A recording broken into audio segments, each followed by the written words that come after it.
ये नया दौर है।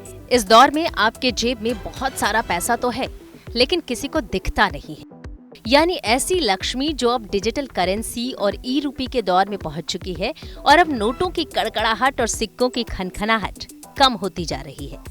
देश में डिजिटल इकोनॉमी को बढ़ावा देने के लिए भारतीय रिजर्व बैंक ने पायलट प्रोजेक्ट के तौर पर डिजिटल रुपए की शुरुआत की है। अनुमान लगाया जा रहा है कि आने वाले वक्त में कैश रखने के झंझट से छुटकारा मिल जाएगा। आज भारत दुनिया में सबसे ज्यादा डिजिटल पेमेंट इस्तेमाल करने वाला देश बन गया है। दावा किया जा रहा है कि 2025 तक पूरी दुनिया में डिजिटल ट्रांजैक्शन के मामले में करीब 70% हिस्सेदारी भारत की होगी। नकली करेंसी पर लगाम लगाने में ई रुपए की बड़ी भूमिका हो सकती है। साथ ही सरकार का रुपए छापने का खर्च भी घटेगा। ई रूपी भारतीय करेंसी का डिजिटल रूप है। ये फिजिकल रुपए की तरह एक लीगल टेंडर है। इसकी कीमत रुपए के बराबर है, यानी 100 ई रूपी 100 रुपए के बराबर। ई रूपी 1, 2, 5, 10, 20, 50, 100, 500 और 2000 रुपए के मूल्यों में मौजूद होगा। ई रूपी के बदले आप कैश भी ले सकते हैं। ऐसे में सवाल उठता है कि यूपीआई, एनईएफटी के होने पर डिजिटल रुपए की क्या जरूरत? जानकारों का मानना है कि यूपीआई की सफलता को कोई भी नजरअंदाज नहीं कर सकता है। भारत की इस पेमेंट सर्विस के आगे दुनिया भर के अलग अलग देशों की पेमेंट सर्विस कमजोर दिखती है।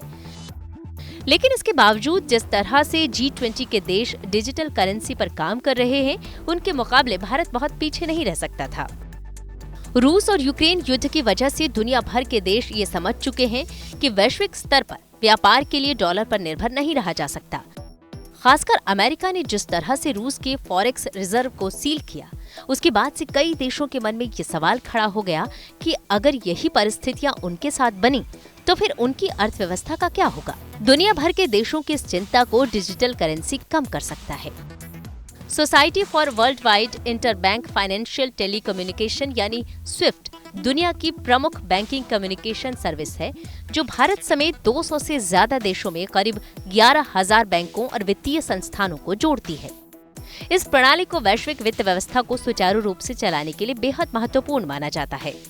चीन के पास स्विफ्ट के विकल्प के तौर पर अपना cross border interbank payment system यानी CIPS है। वहीं 2014 में रूस ने स्विफ्ट के विकल्प के तौर पर अपना फाइनेंशियल ट्रांसफर प्लेटफॉर्म SPFS विकसित किया था।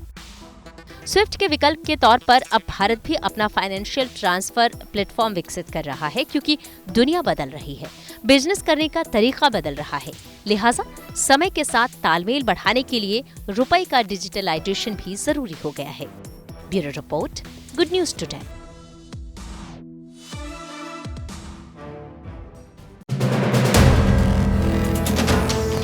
वीडियो पसंद आया तो हमें लाइक, कमेंट, शेयर और सब्सक्राइब जरूर करें।